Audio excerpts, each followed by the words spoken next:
क्या सच में श्री राम मांस खाते थे? क्या पांडव अज्ञातवास में मांस खाते थे? और क्या शास्त्रों में सच में मांस खाने को सही बताया गया है, या हमें आधे श्लोक दिखाकर भ्रम पैदा किया जा रहा है? आज हम सीधा शास्त्र खोलकर बात करेंगे, पूरा संदर्भ, पूरा तर्क, बिना किसी काट छांट के। सबसे पहले बात करते हैं वाल्मीकि रामायण की, क्योंकि सबसे बड़ा दावा यही किया जाता है श्री राम मांस खाते थे।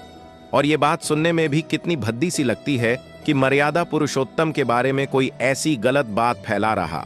तो दोस्तों, आज हम हिंदू धर्म के उन असली श्लोकों के असली मतलब के साथ आपको समझने वाले हैं कि आखिर कैसे बड़ी चालाकी से किसी ने श्लोकों को घुमाकर प्रोपोगेंडा फैलाया है।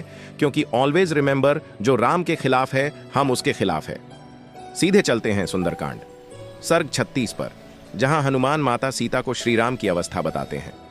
श्लोक: न मांसम राघवो भुंक्ते न चापि मधु सेवते, फलमूलाशनः नित्यम सीताया अन्वचिंतयन्। अर्थ: श्री राम न मांस खाते हैं, न मदिरा पीते हैं। वे केवल फल और मूल खाकर जीवन व्यतीत करते हैं। अब यहां लॉजिक बहुत सीधा है।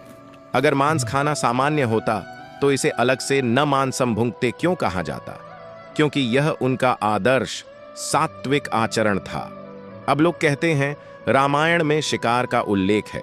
हां है, लेकिन शिकार का मतलब यह नहीं कि वह भोग के लिए मांस खाते थे। वनवास में शिकार सर्वाइवल, सुरक्षा और क्षत्रिय धर्म का हिस्सा था, लग्जरी नहीं। और सबसे बड़ा प्रमाण खुद रामायण कहती है कि श्री राम मांस नहीं खाते। अब आते हैं महाभारत पर, जहां से सबसे ज्यादा भ्रम फैलाया जाता है। कहा जाता है पांडव इतने हिरण मारते थे कि उनकी पॉपुलेशन कम हो गई। यह कहानी वन पर्व अध्याय 256 से ली जाती है। लेकिन जो नहीं बताया जाता वह है कॉन्टेक्स्ट। यह घटना एक स्वप्न है जो युधिष्ठिर देखते हैं। यह सिंबॉलिक है, लिटरल हिस्ट्री नहीं। इसका उद्देश्य है अहिंसा और संतुलन का संदेश देना। महाभारत में कई कथाएं प्रतीकात्मक हैं, उन्हें लिटरल बना देना ही सबसे बड़ी गलती है। अब आते हैं सबसे महत्वपूर्ण भाग पर, अनुशासन पर्व अध्याय 115 से 116, जहां भीष्म मांस के बारे में विस्तार से बताते हैं। भीष्म कहते हैं अहिंसा परमो धर्म। जो व्यक्ति मांस नहीं खाता वह श्रेष्ठ पुण्य प्राप्त करता है। यह है शास्त्र का आइडियल। लेकिन अब वही भीष्म एक और बात कहते हैं जिसे अक्सर उठाया जाता है। वे मनु का उद्धरण देते हैं और कहते हैं कि जो मांस वेदों के नियमों के अनुसार मंत्रों से शुद्ध किया गया हो और पितरों के यज्ञ में अर्पित किया गया हो, वह मांस पवित्र है। अब यहीं सबसे बड़ा भ्रम पैदा किया जाता है। अब लॉजिक समझो, भीष्म यहां क्या कर रहे हैं? वे परमिशन बता रहे हैं, न कि आइडियल। हिंदू शास्त्र हमेशा 3 स्तर पर बात करते हैं: आदर्श आइडियल, अहिंसा मांस त्याग अनुमति, कंडीशनल यज्ञ विशेष परिस्थितियां निषेध, जनरल रूल सामान्य जीवन में त्याग। तो जब भीष्म कहते हैं कि मंत्रों से शुद्ध मांस पवित्र है, वह सामान्य जीवन के लिए रिकमेंडेशन नहीं है, वह एक विशेष यज्ञ परंपरा का नियम है। और उसी डिस्कोर्स में वे बार बार कहते हैं मांस त्याग ही श्रेष्ठ है। अब मनुस्मृति को भी देख लेते हैं। मनुस्मृति अध्याय 5 में दोनों बातें मिलती हैं, और यही कारण है कि लोग कंफ्यूज होते हैं। एक तरफ मंत्र से शुद्ध मांस खाया जा सकता है, लेकिन दूसरी तरफ जो मांस का त्याग करता है वह महान पुण्य प्राप्त करता है। प्राणियों की हत्या से बचना चाहिए। अब सवाल, असली संदेश कौन सा है? उत्तर, जो हायर मॉरल ग्राउंड है, यानी त्याग। अब आते हैं धर्म के कोर पर।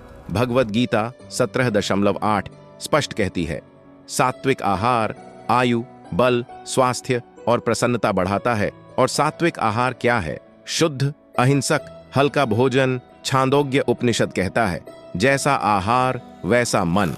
अब सबसे बड़ा लॉजिकल पॉइंट, इतिहास में किसी ने कुछ किया बराबर धर्म उसे सही मानता है। यह सबसे बड़ी गलती है। अगर कुछ क्षत्रिय शिकार करते थे तो क्या वह धर्म का आदर्श बन गया? अगर कुछ लोग आज शराब पीते हैं तो क्या धर्म उसे प्रमोट करता है? नहीं।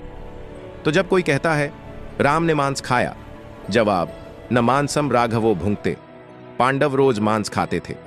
जवाब, वन पर्व, सिंबॉलिक स्वप्न। भीष्म ने मांस को सही कहा। जवाब, उन्होंने कंडीशनल अलावेंस बताया, आइडियल नहीं। अंत में सच्चाई बहुत स्पष्ट है। हिंदू धर्म का मूल क्या है? अहिंसा, सात्विकता, आत्मसंयम और शास्त्र क्या कहते हैं? जो त्याग करता है वही श्रेष्ठ है। तो अगली बार जब कोई कॉन्फिडेंटली बोले शास्त्रों में लिखा है कि मांस खाना ठीक है, तो उससे पूछना पूरा संदर्भ पढ़ा है या सिर्फ आधा श्लोक देखा है? क्योंकि हिंदू धर्म को समझने के लिए स्क्रीनशॉट नहीं, संपूर्ण ज्ञान चाहिए।